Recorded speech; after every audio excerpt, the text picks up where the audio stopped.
Cordial saludo a todos. Mi nombre es Johnny Mauricio Rivera Rucería de la ciudad de Bogotá. Hago parte del programa de Ingeniería de Sistemas del CEA de YAG en la ciudad de Bogotá.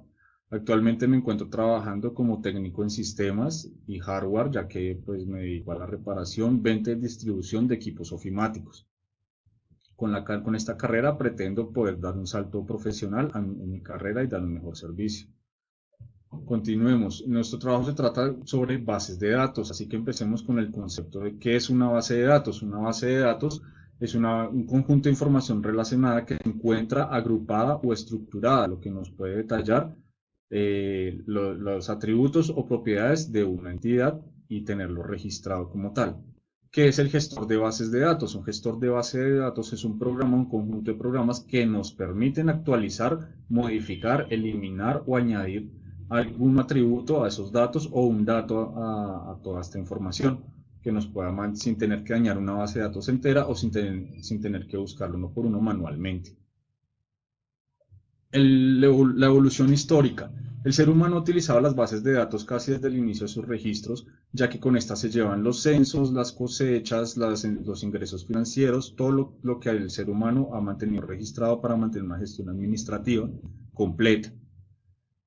Todo esto se dio manualmente hasta el año 1884, cuando se inventó, como vemos aquí, el sistema de tarjeta de fichas perforadas.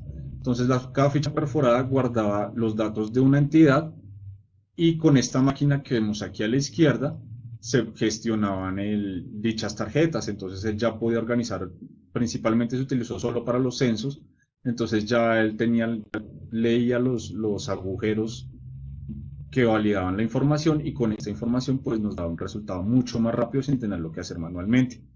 Este sistema se utilizó casi hasta los años 50, que fue donde se implementó el sistema de cinta magnética. ¿Qué es la cinta magnética? Nos permitía guardar toda la información desde a través de un gestor en una cinta magnética, haciéndolo un poco más pequeño y menos estorboso. Este sistema se implementó tanto que en los años 60 ya estaba de moda la base de datos y ya tenía gestores pues, digitales y esto se masificaba más. Por ende, para poder trabajar más estructuras, las empresas, por ejemplo, en este caso IBM y Airlines, se unieron para poder sacar su primer sistema operativo gestor de base de datos llamado Scrabble. Con este sistema, entonces ya se podían leer sistemas de bases de datos, ya eran en tipo de red o en tipo de árbol, lo que a pesar de que leía los datos de forma lineal, nos permitía tener pues un rango de datos para cada entidad sin tener que hacerlo tan linealmente. Pero igualmente había que buscar, por ejemplo, entonces aquí tenemos coche y pues su árbol sería cuerpo, chasis y todas sus piezas que van como subpiezas de la misma entidad.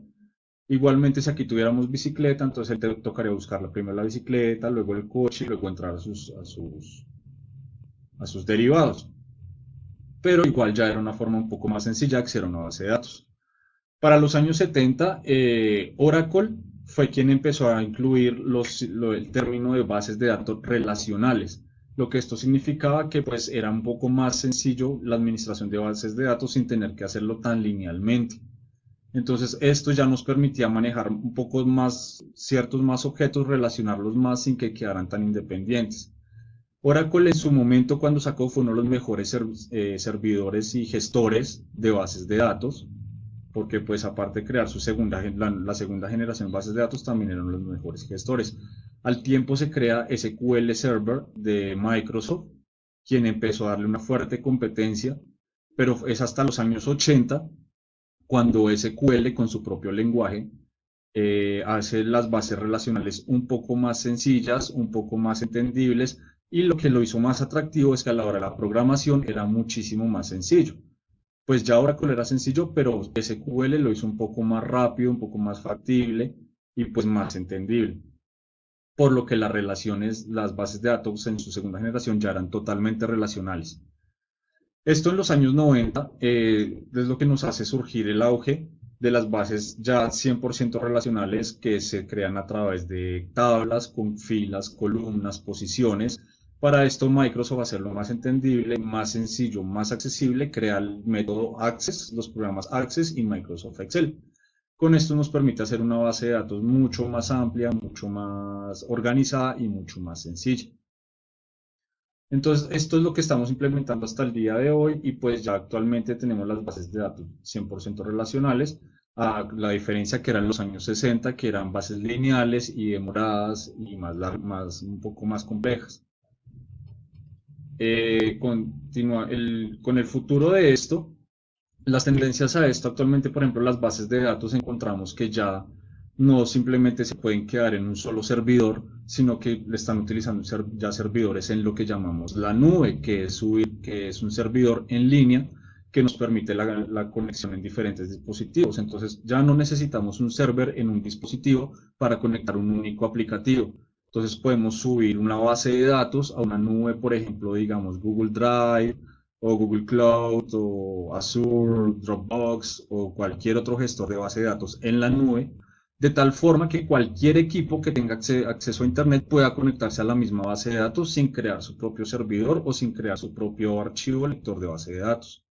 Entonces, a futuro, todos los dispositivos van a poderse conectar a una misma base de datos y todo esto también se reduce el peso de cada una, convirtiéndolo a tipos de cadena string como son XML o .json. Aquí vemos un ejemplo de base de datos donde cada ID nos representa una entidad. Cada entidad tiene pues sus atributos como por ejemplo el ID 14 de la entidad Lorena y sus atributos, apellidos, dirección, teléfono, fecha de nacimiento, que solo le pertenecen a ella como entidad. Este es nuestro ejemplo. Entonces, como conclusión, las bases de datos nos pueden mantener con todos los registros de las cosas que son variables inconstantes sin poderlas olvidar y manteniéndolas con una gestión correcta y debidamente gestionada. Muchas gracias por su atención. Adjunto bibliografías. Muchas gracias. Que estén ustedes muy bien. Gracias por la atención.